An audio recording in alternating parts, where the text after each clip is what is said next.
Друзья, всем привет! Снова селфи, снова я. И снова я в городе Чернобыль. Продолжаем наши чернобыльские заметки.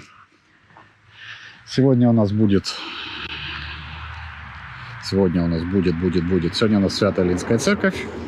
Она находится за моей спиной сейчас. И сегодня мы пройдемся по частному сектору и выйдем к Чернобыльскому речпорту. Вот эти три локации сегодня. Две локации и одно... Как это правильно сказать? Одну часть города. Вот. Хочу вам сегодня показать. Я говорю о частном секторе. Вот. Пройдемся по нему, посмотрим, как он сейчас выглядит. Частный сектор, напомню, практически весь уже необитаемый, заброшенный с момента аварии. Так что, я думаю, будет интересно просто посмотреть на дома, на их состояние. Вот смотрите, я сейчас топаю от улицы Илинской. Церковь стоит на улице Илинской. И вот фактически сразу я же захожу в частный сектор.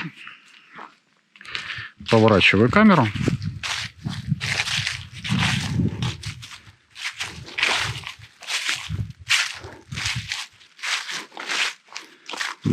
Обалденнейшей красоты дом, да? И в то же время заросший виноградом. И в то же время видно, что все. Так вот оно выглядит.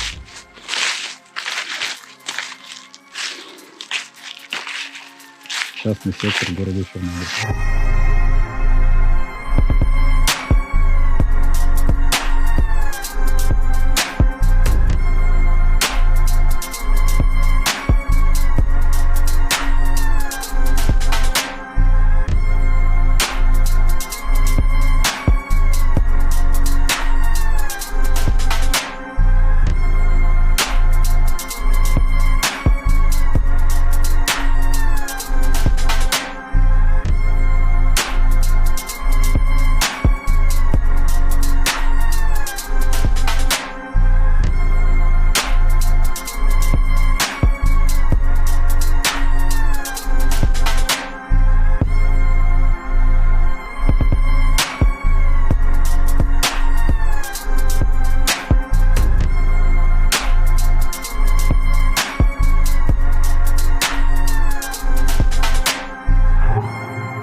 Итак, друзья, Илинская церковь.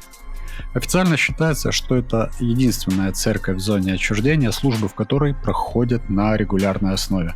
Однако, когда я рассказываю о зоне отчуждения, я предпочитаю говорить, что это одна из двух действующих церквей, не уточняя о регулярности службы, поскольку я все-таки считаю, что храм архистратига Михаила, который находится в селе Красно, также является действующей церковью.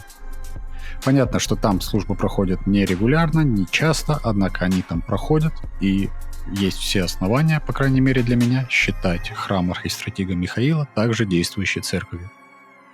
Что касается Илинской церкви, в своем нынешнем виде она была построена в 1877 году. В 20-х годах 20 века, во времена советской власти, была закрыта, использовалась как склад аж до 1942 года. С 1942 года и уже до момента эвакуации была действующей церковью. После эвакуации, естественно, в 1986 году она была закрыта, открылась в 1990 году, а дальнейшие уже регулярные службы начали проводиться в этой церкви с 2001 года. Такая вот она, Илинская церковь города Чернобыль. Ну а мы топаем в сторону речпорта.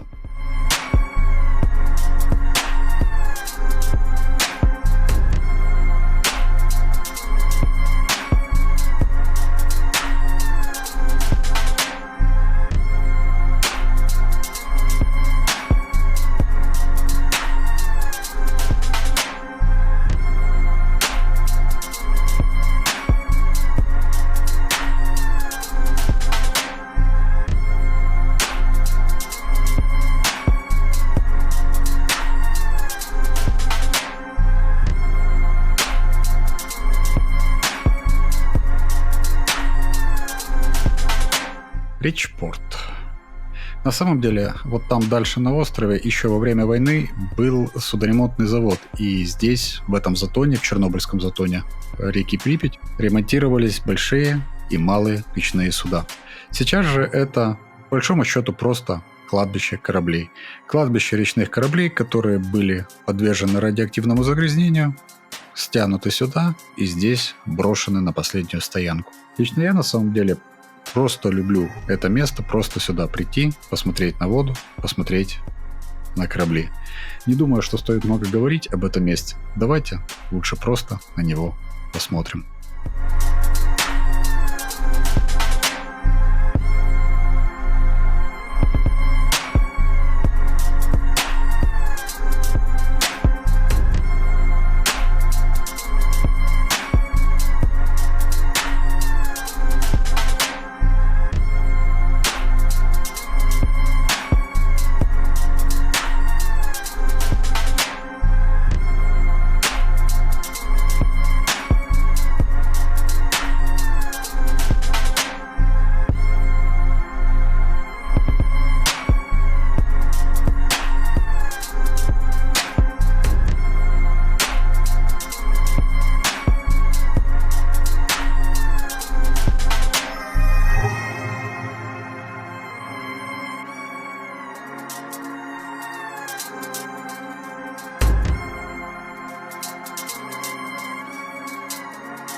Ну и частный сектор города Чернобыль.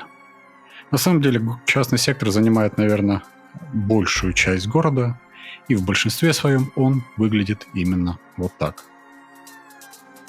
Заброшен он выглядит так же, как и, в принципе, все остальные села на территории зоны отчуждения. Брошены, оставлены без присмотра.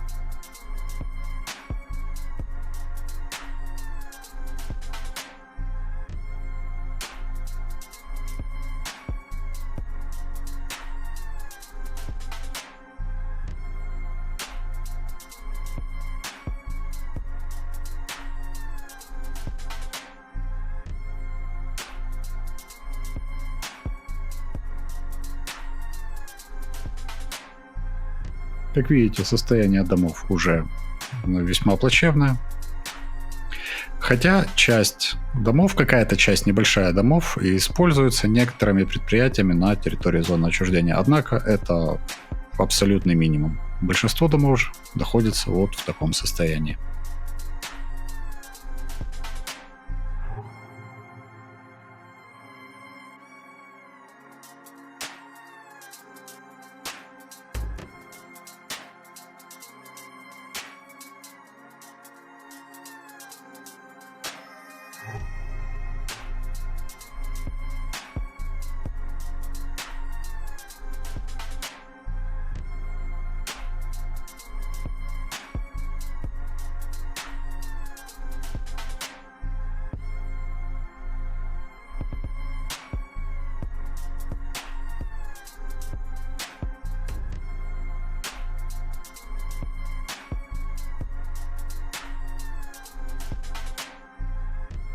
Друзья, на этом все. Спасибо, что смотрели. Подписывайтесь на канал и до следующих встреч в новых видео. Счастливо!